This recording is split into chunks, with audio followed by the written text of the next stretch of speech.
이 영상에는 광고가 포함되어 있습니다. 다만 무엇이 광고인지 알려드리기는 힘들고 경우에 따라서 광고가 아닌 척 할 수도 있습니다.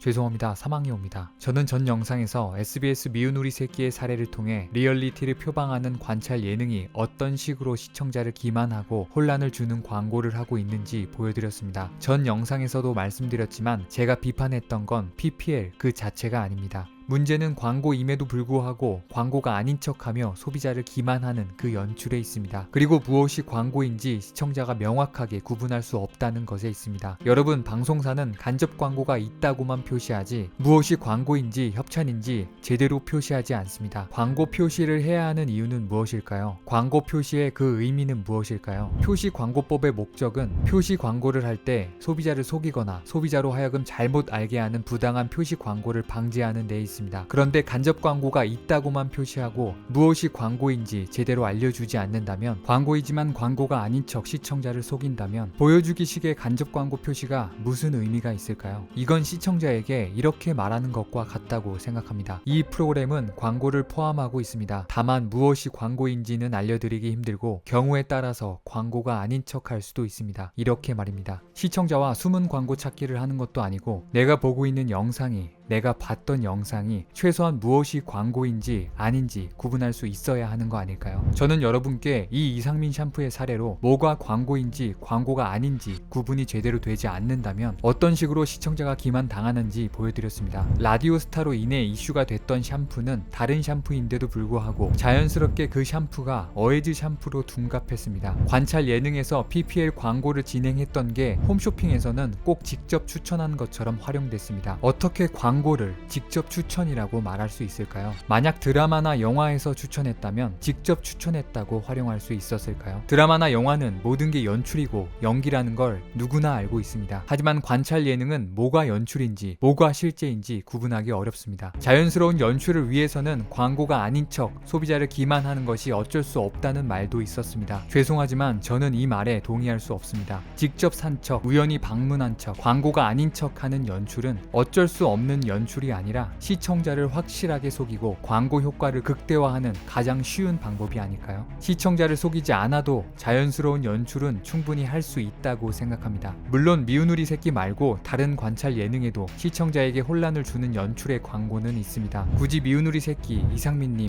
어에즈 샴푸, 만두 이 음식점의 사례를 말씀드린 이유는 PPL이라고 말씀드릴 수 있는 근거와 자료가 있었기 때문입니다. 만약 제가 아무런 자료도 없이 그냥 상표가 나왔다는 이유로 PPL이라고 주장했다면, 그리고 이후에 방송사가 PPL이 아니라고 해명한다면 여러분은 누구의 말을 믿으실 건가요? 제가 강조하고 싶은 건 방송사와 광고주가 철저히 광고가 아닌 척을 한다면 일반 시청자는 광고 여부를 절대 알 수가 없다는 뜻입니다. 그러니까 뭐가 광고인지 아닌지 투명하게 밝혀야 한다는 겁니다. 그리고 최소한 거짓말은 하지 말아야 한다는 겁니다. 방송사가 노출 한 번에 수천만 원의 광고비를 받을 수 있는 이유는 그 광고와 프로그램을 시청해주는 시청자 덕분입니다. 그러니까 저는 자연스러운 연출 때문에 시청자를 속일 수밖에 없다는 비겁한 말에는 절대 동의할 수가 없습니다. 여러분은 어떻게 생각하시나요? 방송국들은 유튜브에서 주제별로 정말 많은 채널을 운영하고 있습니다. SBS의 예능 관련 채널만 보더라도 이렇게 많은 유튜브 채널이 만들어져 있는 걸 볼 수 있습니다. 게다가 그 영상의 수도 아주 많은데요. SBS 엔터테인먼트 채널에는 무려 21만 개의 영상이 업로드되어 있습니다. 그중 미운 우리 새끼의 영상은 약 2,000개가 있는 걸 확인할 수 있는데요. 이 많은 영상은 대부분 TV에서 방영됐던 영상을 짧게 편집한 클립 영상들입니다. 여기서 제가 말씀드리고 싶은 부분은 이 클립 영상들의 유료 광고 표시 부분입니다. 이제 유튜브에선 대가를 받았다면 명확하게 유료 광고 표시를 하게 되었습니다. 최근 유튜브에서 논란이 됐던 이른바 뒷광고가 내일부터 금지됩니다.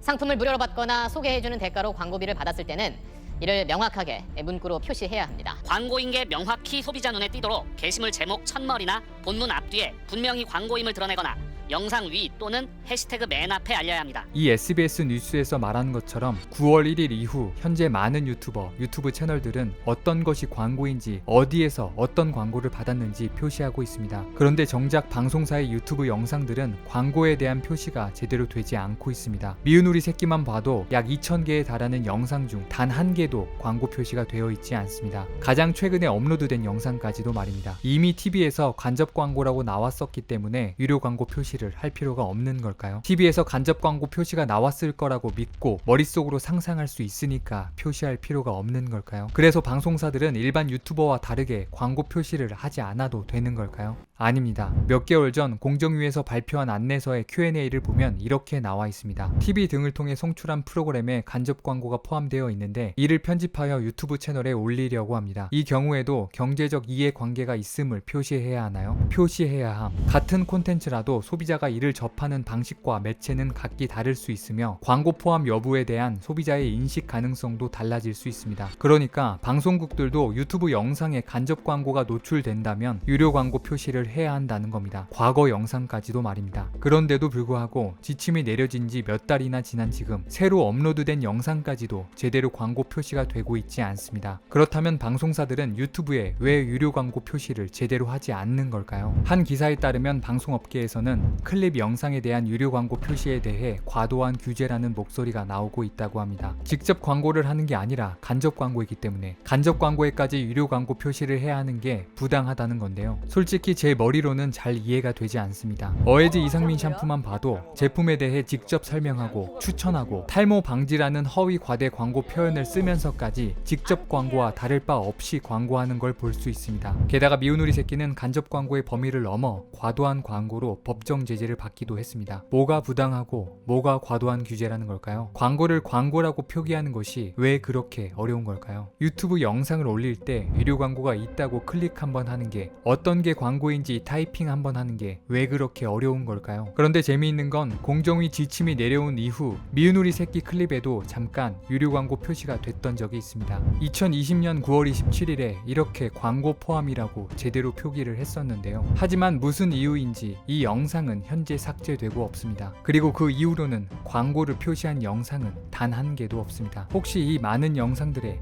PPL 장면이 없는 건 아닐까요? 아닙니다. 보시다시피 이렇게 PPL로 추정되는 장면들이 곳곳에 있습니다. 여러분은 어떻게 생각하시나요? 공정위는 방송사들이 기존에 올려둔 영상의 수가 너무 많은 걸 참작해 유료 광고 표시를 할 수 있도록 계도 기간을 주고 있습니다. 하지만 보시다시피 기존에 광고 표시를 했던 영상은 오히려 삭제했고 새로 올리는 영상조차 제대로 광고 표시를 하지 않고 있다는 걸 보실 수 있습니다. 이런 식의 방송사들의 입장에 공정위는 이렇게 말했다고 합니다. 방송 PPL을 예외로 인정할 경우 사각지대가 발생할 수 있어 고민이 크다고 말입니다. 여러분은 어떻게 생각하시나요? 저는 약 3주 전에 SBS 미운 우리 새끼의 잘못된 광고에 대한 영상으로 방송사에 대한 영상을 만들었습니다. 그리고 이 영상 이후에는 어떤 일이 있었을까요? 미운 우리 새끼 제작진은 이상민님이 미우새에서 자신의 유튜브를 홍보할 수 있도록 했고 덕분에 이상민님의 유튜브 채널의 구독 숫자는 급증했습니다. 그리고 이상민님이 유튜브 채널에 올렸던 사과문과 재탕했던 사과 사진은 어느샌가 삭제됐고 바로 얼마 전 SBS는 이상민님에게 리얼리티 부분 최우수상을 주었습니다. 미운 우리 새끼 역시 최우수 프로그램상을 받았습니다. 왜 SBS만, 왜 미운 우리 새끼만 비판하느냐고 말씀하시는 분도 있습니다. 제 영상들은 단순히 특정 대상을 괴롭히기 위한 영상이 아닙니다. 이쪽 저쪽 근거 없이 의혹을 제기하는 찔러보기식의 영상을 만들고 싶지는 않습니다. 그런 영상으로는 실질적인 변화를 만들어내지 못한다고 생각하기 때문입니다. 어에즈 이상민 샴푸 사례만 봐도 그렇습니다. 제가 약 1년 9개월 전 처음 어에즈 이상민 샴푸에 대해 다뤘을 때는 단지 이슈가 되지 않는다는 이유로 아무 일도 일어나지 않았습니다. 두 번째, 세 번째 영상을 만들었을 때도 마찬가지였습니다. 그리고 1년 하고도 7개월이 지나 네 번째 영상을 만들고 나서야 결국 업체가 사과를 하고 환불도 진행했습니다. 2019년 3월 어에즈 이상민 샴푸를 다룬 이후 여기까지 오는데 1년 9개월이라는 시간이 걸린 겁니다. 제가 이 영상에서 말씀드리고자 하는 건 간단합니다. 앞으로 방송사에서도 무엇이 광고였는지 투명하게 공개되었으면 좋겠습니다. 공정위의 지침대로 클립으로 재생산되는 영상들에도 정직한 광고 표기가 되었으면 좋겠습니다. 시청자를 기만하는 방송을 했다면 그것에 대한 해명과 사과, 그리고 앞으로 시청자를 속이지 않겠다는 약속이 이루어졌으면 좋겠습니다.